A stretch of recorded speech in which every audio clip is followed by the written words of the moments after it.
இன்ஜினியராக ஒர்க் பண்ணிகிட்ருக்கேன். Senior cloud data இன்ஜினியராக ஒர்க் பண்ணிகிட்ருக்கேன். என்னோட சர்டிஃபிகேஷன் என்னன்னா ஏடபிள்யூஎஸ் சொல்யூஷன் ஆர்கிடெக்ட் சர்டிஃபைட் இருக்கு.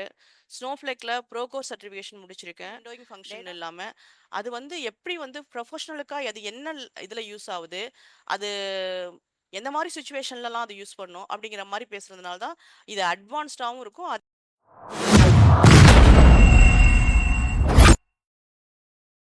Thank you every one.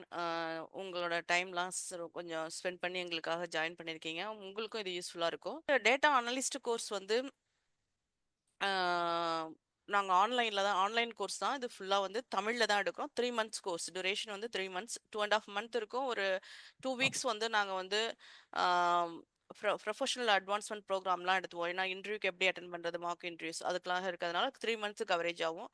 இதில் டேட்டா அனலிஸ்ட்கான எல்லா டெக்னிக்ஸும் ப்ரொஃபஷனல் வேல நாங்கள் எடுத்து எடுக்கிறோம். அதாவது விஷுவலைசேஷன்லேருந்து எடுத்து எக்ஸல், க்ளவுட் எல்லாமே இதில் வருது.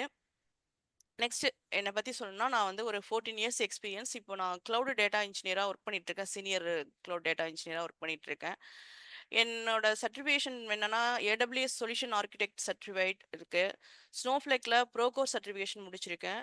டேட்டா பிரிக்ஸில் வந்து ப்ரொஃபஷனல் டேட்டா இன்ஜினியர் சர்டிஃபிகேஷன் முடிச்சிருக்கேன். இதில் வந்து ஃபஸ்ட்டு வந்து நார்மலாக ஒரு டேட்டா இன்ஜினியர் முடிப்பாங்க. அது முடிச்சுட்டு அதுக்கப்புறம் இன்னொரு இது கொஞ்சம் கஷ்டமாக இருக்கும் ப்ரொஃபஷனல் டேட்டா இன்ஜினியர் முடிச்சிருக்கேன். அதுக்கப்புறம் ஐஐடி மெட்ராஸில் மாஸ்டர் டேட்டா சயின்ஸ் சர்டிஃபிகேஷன் இருக்கு. நான் இதோட ஃபர்ஸ்ட்டு 2 பேட்ச் முடிச்சுட்டு இது 3 பேட்ச் இப்போ போறது வந்து 3 பேட்ச். இப்போ எங்க கோர்ஸ் என்னென்னலாம் கவரேஜ் இருக்குன்னா, அட்வான்ஸ்டு மைஸ்கியூஎல், அதாவது சீக்வல்ங்கும்போது ஜஸ்ட் லைக் தட் டிஎம்எல் அந்த மாதிரி ஆப்ரேஷன் அப்படின்னு இல்லாமல் நம்ம ரியல் டைம் சினாரியோவுக்கு ரியல் டைம் ஒர்க்குக்கு அந்த டேட்டா வச்சு எப்படி நம்ம வந்து ஜாபுக்கு என்ன தேவை, அத மாதிரி உங்களுக்கு எப்படி வந்து அதில் ஜாயினிங் இருக்குது, அந்த ஜாயினிங் ஏன் யூஸ் பண்ணுறோம், ஜஸ்ட் ஜாயின் அப்படி இல்லாமல் ஜஸ்ட் விண்டோயிங் ஃபங்க்ஷன் இல்லாமல் அது வந்து எப்படி வந்து ப்ரொஃபஷனலுக்காக அது என்ன இதில் யூஸ் ஆகுது, அது எந்த மாதிரி சுச்சுவேஷன்லலாம் அது யூஸ் பண்ணும் அப்படிங்கிற மாதிரி பேசுறதுனால தான் இது அட்வான்ஸ்டாகவும் இருக்கும். அதே நேரத்தில் காம்ப்ளெக்ஸ் கொரியை வந்து எந்த நேரத்துலலாம் யூஸ் பண்ணால் எவ்வளோ ஈஸியாக இருக்கும் அப்படிங்கிறதையும் ப்ரொஃபஷனல் வேலை சொல்லி தருவோம். அதான் அட்வான்ஸ்டு மைஸ்கியூஎல். அந்த டிபிஆருங்கிறது வந்து எல்லா எல்லாத்தோட டேட்டா பேஸையும் மேனேஜ் பண்ணுறதுக்கு, சென்ட்ரலைஸாக மேனேஜ் பண்ணுறதுக்கு ஒரு ஒரு டூல் இது. அதை வச்சு நாங்கள் உங்களுக்கு சொல்லி தருவோம். ஏன்னா ரியல் டைமில் இதே மாதிரியே ஒரு அட்மின் டூல் வச்சு தான் ஒர்க் பண்ணிட்டு இருப்பாங்க. அதில் ஒன் ஆஃப் த டூல் வந்து பெஸ்ட் டூல் வந்து இதான். மேக்ஸிமம் கம்பெனிஸ் இது யூஸ் பண்ணிட்டு இருக்கு. அதனால அது கூட இந்த டூல் கூடயே உங்களுக்கு சொல்றதுனால உங்களுக்கு அப்படியே ரியல் டைம் ப்ரொஃபஷனலாக போகிற மாதிரியே உங்களுக்கு அந்த பாத்வே உங்களுக்கு ரன் ஆகிட்டு இருக்கும். அதனால இருக்கும். அடுத்தது வந்து பைத்தான் பார்த்தீங்கன்னா லாங்குவேஜில் வந்து இப்போ நம்ம எல்லா இடத்துலையும் பார்த்தீங்கன்னா ஏஏ எடுத்துக்கோ, எது எடுத்துக்கோ, பைத்தான் வந்து ரொம்ப முக்கியமானது. அதே மாதிரியே டேட்டா அனலிஸ்ட்டுக்கு வந்து பைத்தான் வந்து ரொம்ப முக்கியம். அதில் வந்து பாண்டாஸ், நம்பை, மேட்ப்ளாட்லிப், சீபான் அப்படிங்கிற டேட்டா மேனிப்புலேஷனுக்காகவும் விஷுவலைசேஷனுக்காகவும் உள்ள இந்த டூல்ஸ்லாம் மேக்ஸிமம் பாண்டாஸ் தான் இருக்கும். பாண்டாஸ் வழியாக தான் மேனிப்புலேஷன், கிளீனிங் எல்லாமே இருக்கும். இந்த விஷுவலைசேஷனுக்காக மேட்ப்ளாட்லிப், சீபான் அப்படிலாம் வரும். அப்புறம் வந்து பார்த்தீங்கன்னா Power BI and Tableau. Power BI தான் நாங்கள் மேக்ஸிமம் கவர் பண்ணுறது. டேப்லூ வந்து வாட் இஸ் என்ன difference between this and that அப்படிங்கிற மாதிரி தான் இருக்கும். ஆனால் வந்து மேக்ஸிமம் வந்து பவர் பிஐ தான் யூஸ் பண்ணுறாங்க. அது வந்து கிளாஸில் நீங்கள் வரும்போது தெரியும் ஏன் அது பவர் பிஐ யூஸ் பண்ணுறாங்க, அதோட யூசேஜ் என்ன, இதுக்கும் என்ன டிஃப்ரென்ஸ், அதை பற்றி நாங்கள் ஒரு கிளாஸே ரொம்ப டெடிகேட்டிவ் இருப்போம். அது கிளாஸ் வந்து அந்த சர்வர் பற்றி எல்லாத்தையும் பற்றி இருக்கும்போது உங்களுக்கு அது அண்டர்ஸ்டாண்டபிள் ஆகும். டேப்லூவும் இருக்குது. உங்களுக்கு பவர் பிஐ ஈஸியாக தெரிஞ்சுக்கும் போது டேப்லூ வந்து ரொம்ப அட்வான்ஸ்மெண்ட்டாக இருக்கும். டேப்லூ அதுவும் உங்களுக்கு சொல்லி தருவோம். ஆனால் வந்து மேக்ஸிமம் வந்து டேட்டா வச்சு ஃபோக்கஸ் பண்ணுறது பவர் பிஐ. இதில் வந்து டைனமிக் டேஷ்போர்டாகவும் இருக்கும். அதே மாரியே டேக்ஸ் கால்குலேஷன் தான் முக்கியமாக ஃபோக்கஸ் பண்ணுறது. வந்து டிசைனை பற்றி நான் ஃபோக்கஸ் பண்ண மாட்டோம். டேக்ஸ் கால்குலேஷன் தான். இதில் வந்து ரொம்ப கஷ்டமானது வந்து பவர் பிஐல வந்து டேக்ஸ் கால்குலேஷன். அதை வந்து உங்களுக்கு ஈஸியாக ஹேண்ட்ஸ் ஆன் பண்ணுறதுக்கு ஈஸியாக என்ன வழியோ அதை வந்து ஸ்டெப் பை ஸ்டெப்பாக உங்களுக்கு ஃபீட் பண்ணுற மாதிரியும் இருக்கும். எங்களோட சிலம்பஸ் அத மாதிரி இருக்கும். அதனால உங்களுக்கு ரொம்ப அடாப்டிவ் ஆகிக்கும். ஈஸியாக அடாப்ட் ஆகிற மாதிரி இருக்கும். அதாவது நார்மலாக டேக்ஸுங்கும் போது நார்மலாக பார்த்தீங்கன்னா கொஞ்சம் கஷ்டமாக இருக்கும். இது எப்படி ஈஸியாக அடாப்ட் ஆகலாம்ங்கிறதுக்கும் சில ட்ரிக்கிலாம் இருக்குது. அதெல்லாம் உங்களுக்கு ப்ரொஃபஷனல் வேலை சொல்லிக் கொடுப்போம். அதுக்கப்புறம் பார்த்தீங்கன்னா ஏடபிள்யூஎஸ்ல முக்கியமாக S3, அந்த ரெட் ஷிஃப்ட்டு, ஆர்டிஎஸ் இதெல்லாம் இருக்கு. உள்ள வந்து டீட்டெயிலா சிலம்பஸ்ல வந்து உங்களுக்கு அது சொல்லியிருப்போம். அதனால இதுல ஏடபிள்யூஎஸ்ல வந்து S3ங்கிறதுனால S3 மட்டும் கிடையாது. இது S3 வச்சு நெறைய உள்ள இருக்கு. அதனால S3, டேட்டாபிரிக்ஸ் அண்ட் எக்ஸெல். எக்ஸெல் ஆப்வியஸா எல்லாருமே கேட்கறாங்க, விரும்பி கேட்கறாங்கங்கும்போது அதுல ஹெச் லுக்கப், வி லுக்கப் எது இம்பார்ட்டன்ட் இருக்கோ அத பத்தி சொல்லுவோம். டேட்டாபிரிக்ஸ்ல வந்து அந்த ஆர்க்கிடெக்சர பத்தி ஓவர்வியூ, ஆர்க்கிடெக்சர் அண்ட் எப்படி வந்து டேட்டாவ ஹேண்டில் பண்ணணும் அந்த டேட்டாபிரிக்ஸ்ல அப்படிங்கும்போது, இன்னைக்கு வந்து ஏடபிள்யூஎஸும், டேட்டாபிரிக்ஸும் இல்லாத எந்த கம்பெனிஸுமே இல்ல. அதனால தான் எங்க கோர்ஸே வந்து கிளவுட் டேட்டா அனலிஸ்ட்டா மாத்திருக்கோம். இப்போ வந்து இது வந்து பெரிய ஒரு டூல் மாரி உங்களுக்கு. இது இருந்தாவே தெரியும்னு சொன்னாவே உங்களுக்கு வந்து ஓப்பனிங் வந்து நல்லா கிடைச்சிரும். அதனால SQL, பைத்தான், ஏடபிள்யூஎஸ் வந்து 3 இருக்கிறது வந்து டேட்டா இன்ஜினியருக்கும் ஒரு என்ட்ரி கேட்வே தான். அதனால தான் வந்து உங்களுக்கு எப்படி இங்கேருந்து லேண்டிங் ஆகுறதுங்கிறதுக்கும் நாங்க வந்து எக்ஸ்பிளைன் பண்ணுவேன். Next slide.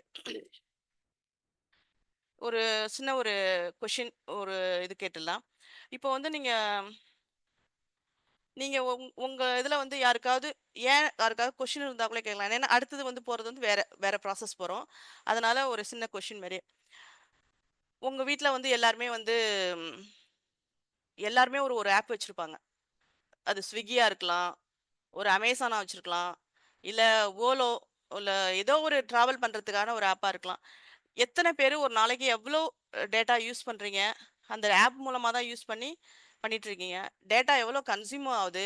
அப்படிங்கிறத நீங்க வந்து கொஞ்சம் ரியலைஸ் பண்ணி பாருங்க. உங்க வீட்டுக்குள்ளாரயே நீங்க திங்க் பண்ணி பாருங்க. டேட்டாவோட யூசேஜ் எப்படி இருக்குன்னு. எத எடுத்தாலும் ஒரு ஆப். இப்போ வந்து ஒரு ஒரு ஒரு ஃபுட் ஆர்டர் பண்றதா இருக்கட்டும், ஒரு பொருள் வாங்குறதா இருக்கட்டும், ஒரு ஒரு பரிதாப பர்ச்சேஸ் பண்றதா இருக்கும் ஆப். அதெல்லாம் என்ன அப்படின்னு பார்த்தீங்கன்னா டேட்டா. ஸோ அப்போ வந்து டேட்டாவோட கன்சியூமபிள் வந்து நெறைய இருக்கிறதுனால, அதோட அதில பிசினஸ் ப்ராப்ளம்ஸும் நெறையா இருக்கும். அதோட லைஃப் சைக்கிள் பத்தி தான் இப்ப சொல்லப் போறோம். அது அதனால டேட்டாவோட யூசேஜ் வந்து நீங்க ஒவ்வொன்னும் யூஸ் பண்றது எல்லாமே ஃபீட் பண்றதெல்லாம் டேட்டா தான். நீங்க வாங்குறீங்க, அதுல அது இது பண்றீங்க. நீங்க என்ன வாங்கணுங்கிறது அந்த ப்ராடக்ட் ஷோ ஆகுது. அது ஒரு டேட்டா. அது டிசைட் பண்றீங்க. வாங்கணும்னா என்ன பொருள் வாங்கணும்னு டிசைட் பண்றீங்க. எத்தன பொருள் வாங்கணும்னு ஆர்டர் பண்றீங்க. ஒரு ஆர்டர் இது எல்லாமே அதுல டேட்டாவா இருக்கும். ஸோ அப்ப பிஹைண்ட் த சீன் வந்து என்ன நடக்குது? உங்களுக்கு டேட்டா தான் இருக்கு. ஸோ அந்த மாரி உள்ள டேட்டாவ எப்படி அத ஐடென்டிஃபை பண்ணி, இது உங்களுக்கு பிசினஸ் ப்ராப்ளம் எப்படி இருக்கும்? அதுல என்ன ப்ராப்ளம் இருக்கு? எங்கேருந்து டேட்டா சோர்சஸ்லாம் கிடைக்குது? ஏன்னா நம்மளுக்கு வந்து ரியல் டைம்ல பார்த்தீங்கன்னா, ஒரு இடத்துல இருக்காது டேட்டாவோட சோர்சஸ். வேரியஸ் வேல வரும். ஒரு ஆப் வழியா அது ஒரு சொன்ன மாரி ஆப் வழியா வரலாம். ஒரு சர்வர் வழியா வரலாம். ஒரு CSV ஃபைலா இருக்கலாம். இல்ல ஒரு ஏபிஐ வழியாவும் வந்துட்டு இருக்கலாம். இப்படி வேரியஸ் சினாரியோல ஒரு ரியல் டைம் டேட்டான்னு சொல்லுவாங்க. அதாவது ஸ்ட்ரீமிங் டேட்டான்னு சொல்லுவாங்க. இப்ப நீங்க Netflixலாம் பார்த்தீங்கன்னா, அது ஒரு ஸ்ட்ரீமிங் டேட்டா. நீங்க வீடியோ பார்த்துட்டே இருக்கிறது ஒரு ஸ்ட்ரீமிங் காஃப்காங்கிற வழியா வரும் ஸ்ட்ரீமிங் டேட்டா. இப்படி வேரியஸ் டேட்டா வந்துட்டே இருக்கும். சோர்சஸ்லேருந்து வந்திருக்கும்.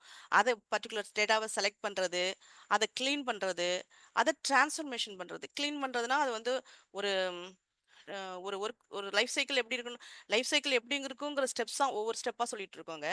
அத கிளீன் பண்றதுங்கும்போது எப்படி இருக்குன்னா, ஃபார் எக்ஸாம்பிள் இது வந்து அடுத்ததா கொஸ்டின் கேட்பீங்க. அதுக்கு முன்னாடியே நான் இப்ப சொல்லிர்றேன். ஃபார் எக்ஸாம்பிள் ஆம், ஒரு நீங்க ஆர்டர் போட்டிருப்பீங்க. ஆனா நீங்க வந்து பே பண்ணியிருக்க மாட்டீங்க. அங்க வந்து ஆர்டர் டேபிள்ல வந்து உங்களோடது என்ட்ரி ஆயிருக்கும். ஆனா, இதுல வந்து பேமெண்ட் இதுல வந்து அங்க என்ட்ரி ஆயிருக்காது. அந்த டேபிள்ல வந்து என்ட்ரி ஆயிருக்காது. அப்ப அந்த கம்பெனிய பொறுத்தவரைக்கும் அமேசான்ல நீங்க வாங்குறீங்கன்னு வச்சுக்கங்களேன், அந்த கம்பெனிய பொறுத்தவரைக்கும் அங்க ஒரு கேப் இருக்கு. அங்க சேல்ஸ் ஆனா தான் அங்க என்ட்ரி. அப்ப அதெல்லாம் அன்வான்டட் டேட்டா. சேல்ஸ் ஆனா தான் அங்க பிசினஸ்ல இம்பாக்ட் இருக்கும். ஸோ இத மாரி நெறைய நெறைய சினாரியோ. அதான் அந்த மாரி உள்ள டேட்டாவெல்லாம் வேணுமா? வேணாமா? அப்படின்னு டிசைட் பண்ணி அங்க பண்றது பேர் தான் கிளீனிங் த டேட்டா. அதுக்கப்புறம் வந்து டிரான்ஸ்ஃபர்மேஷன். சில டேட்டா வந்து வேரியஸ் ஃபார்மட்ல இருக்கும். நமக்கு வேண்டிய ஃபார்மட்ல மாத்தணும். அதுக்கு வந்து டேட்டா ஃப்ரேம்னு நம்ம இங்க சொல்லுவோம். அதெல்லாம் இப்ப கிளாஸ்ல வரும்போது அதெல்லாம் பத்தி ஈஸியா தான் இருக்கும். அதெல்லாம் பத்தி சொல்லுவோம். அத டிரான்ஸ்ஃபார்ம் பண்ணுவோம். அப்புறமா அனாலிசிஸ் பண்ணுவோம். என்னத்துக்கு இது எத மாரி விஷுவலைசேஷன்ல கொண்டு வரணும் அப்படிங்கிறதெல்லாம் பண்ணி, அதுக்கப்புறம் இன்டர்பிரேட் பண்ணி எவாலுவேட் பண்றது தான் வந்து இதோட லைஃப் சைக்கிள். ப்ராசஸ் ஆரம்பிச்சு, இங்கேருந்து ஆரம்பிச்சு இந்த டேட்டா வந்து இங்க முடியறதுக்கு பேர் தான் ஒரு லைஃப் சைக்கிள் பாத்வே இருக்கும். இதுதான் வந்து நீங்க டேட்டா அனலிஸ்ட்டா பண்ணுவீங்க. இது எவ்ளோ ஸ்டெப்ஸ் இருக்கு, இவ்ளோ கஷ்டமானா ரொம்ப ஈஸி தான். அதுல தான் வந்து பைத்தான்ல வந்து உள்ள பாண்டாஸ் வந்து ரொம்ப சூப்பர் டூப்பரா ஒர்க் பண்ணும். ஏன்னா ஜஸ்ட் அது ஏன், என்னத்துக்கு, எப்படி அப்படின்னு தெரிஞ்சுக்கிட்டாவே அது வந்து அது ஸ்டெப்ஸ் ப்ராசஸ தெரிஞ்சுக்கிட்டாவே போதும். ஒரு ஸ்டெப்ஸ் ஒரு ப்ராசஸா ஒரு ஸ்டெப்பாவே நாங்க சொல்றோம். எப்படி இடிஏ பண்றதுக்குங்கிறதுக்குன்னே ஒரு ஸ்டெப் மாரி ஒரு ஃபார்முலா மாரியே உங்களுக்கு அப்படியே சொல்லிக் குடுத்துருவோம். அதனால உங்களுக்கு வந்து அது வந்து இதுதான் ப்ரொஃபஷனலுக்கு அப்படிங்கிறதுல வேற நோ டவுட். எதையுமே போய் நீங்க ரெஃபர் பண்ணணுமோ எதுவுமே கிடையாது.